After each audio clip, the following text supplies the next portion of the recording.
Oh no! If I don't do something, that vending machine's in trouble! Yep, you just witnessed a human being die by trying to save a vending machine. Isekai, a genre so deprived of originality that its recent highlights consist of a parody making fun of how predictable everything is, while the other one has a main character who definitely visited a certain island more than once. It's no secret that good isekai are few and far between. Every time a memorable one improves its reputation, it's immediately ruined by a flood of garbage follow-ups, resulting in the giant surplus of trash isekai that plague us today. Yet even amidst this endless sea of mediocrity, there is one isekai that shines brighter than all of them. One isekai that is so autistic that you can almost touch the extra chromosomes that led to its creation. This masterpiece is called Reborn as a Vending Machine, Now I Wander the Dungeon. That's right, it's an isekai about the vending machine.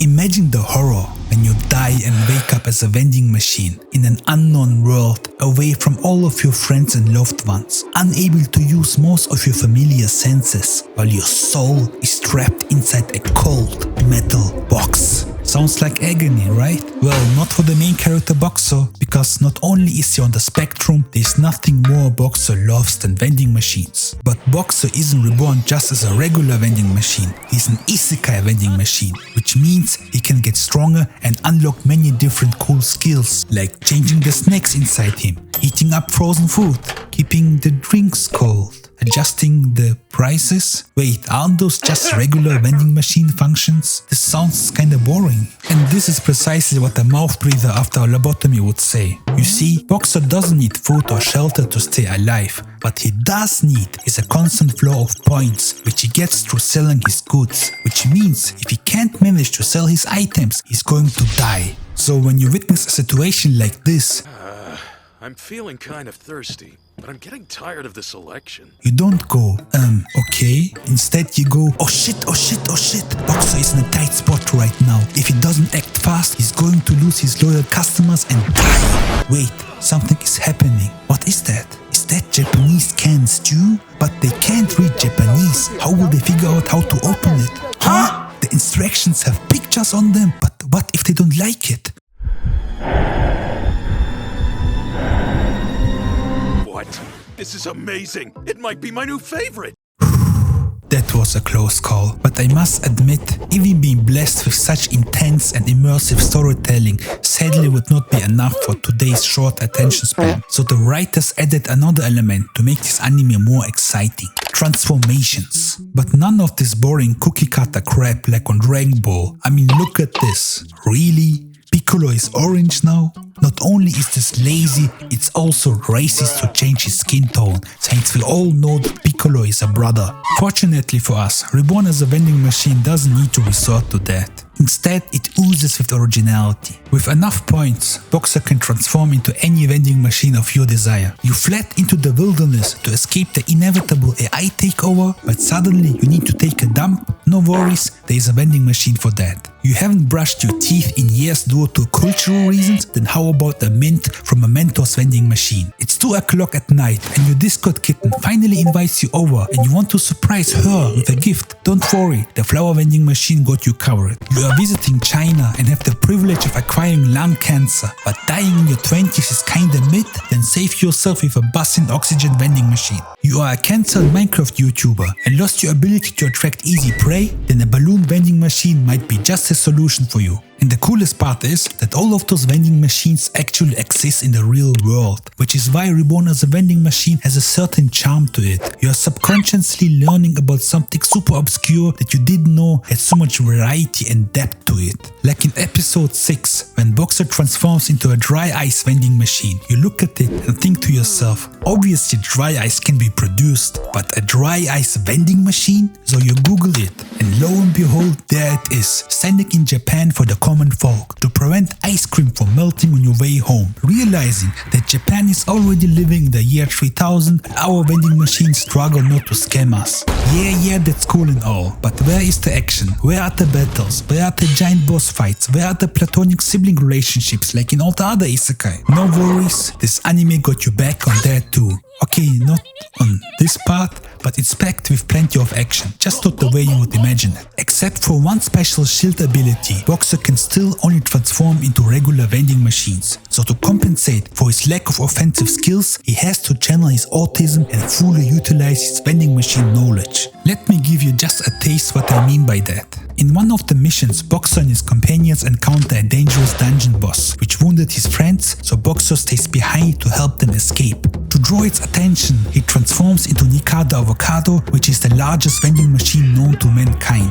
Here, we learn something crucial. Boxer is secretly a furry, which means he is also into war. So the next thing he does is trying to bait this giant animal to swallow him up by chucking delicious fried chicken at it. He succeeds and is inside his belly now, but unfortunately for Boxer, he can't really indulge into his sick fantasy because the stomach acid is draining his life points away. So to irritate the monster from the inside, he transforms into a cocaine vending machine and spreads the goods everywhere. Here we learn another crucial information. Not only is Boxer secretly into war, he's also into inflation. Thus, he transforms into a gas vending machine and inflates the beast from the inside. But there was another reason for this, beyond satisfying his curiosity. It was also a setup for his final attack. Boxer intends to ignite the gas to make the beast explode from the inside. But there is one problem. Vending machines that spit out fire don't exist, so he has to improvise and create his own through other methods. First, he transforms into a vending machine with a built-in microwave. Then he fills it up with a bottle, a newspaper and a towel. But wait,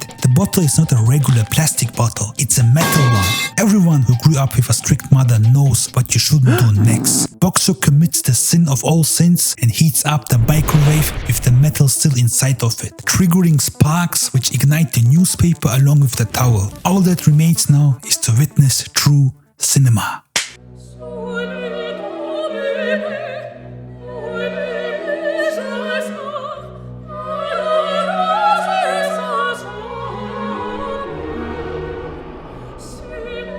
Despite being part of one of the most sought after and competitive genres in anime, Reborn as a Vending Machine still manages to stand out with its refreshingly unique take on Isekai. It's filled with intense and immersive storytelling that deepens as you progress through the series, burning fiercely with originality while staying true to its own narrative framework. So does it mean it's a good anime and you should give it a try?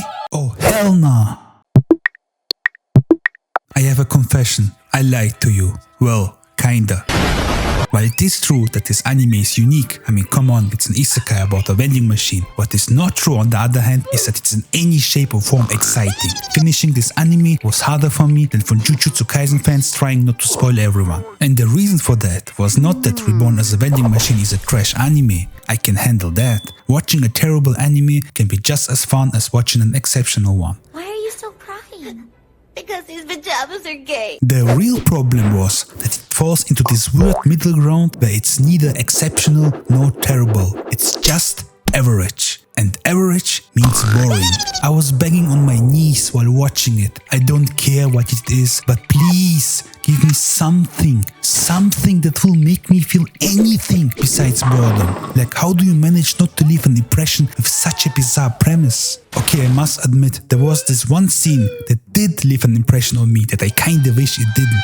In one of the episodes, Lamas, who is like Boxer's personal carrier, wasn't feeling too well, and it turns out she was, on that thing that women have every month. So Boxer transforms into a special vending machine and gave her something to solve this problem. I mean, I don't have an issue with this topic, it's just, excuse me ma'am, this is a Wendy's. Okay, but what about the characters? As a writer, you have the creative freedom to add as many as you wish. Surely at least one of them is memorable. You would think the obvious answer would be Boxer with his autistic obsession with vending machines. But no, somehow they managed to suck all the fun and freakiness out of him by giving him the nicest door holding for strangers. Sure, I can pick support personality they could come up with. And ironically, the English dub highlights this perfectly.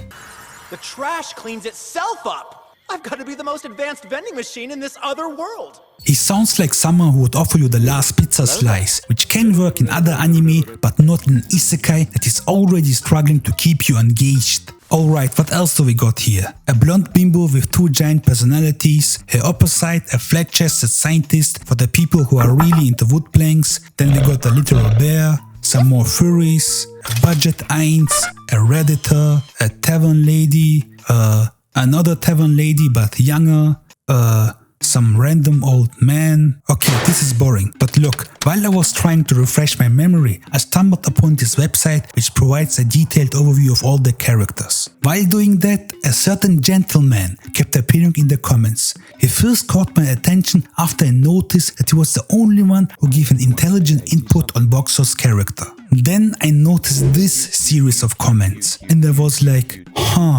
I guess he really likes a blonde bimbo for Reborn as a vending machine. I mean, I get that. I feel the same way about Big Mom from One Piece. Then I checked out the comments under the flat-chested scientist. Same situation as before, which did make me feel concerned at this point. But then I was like, oh you dummy. Of course the comments are weird. It's just a bot account to make the website more active. And seeing the exact same spam several times again only confirmed my suspicion. But then a frightening thought sent a shiver down my spine.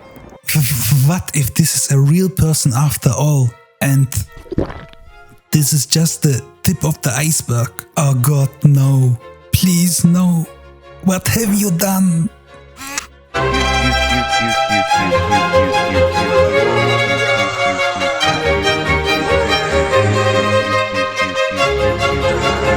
Wait, what was the point of this video again? Oh yeah, this anime is poo-poo. Thanks for watching, consider supporting me on Patreon.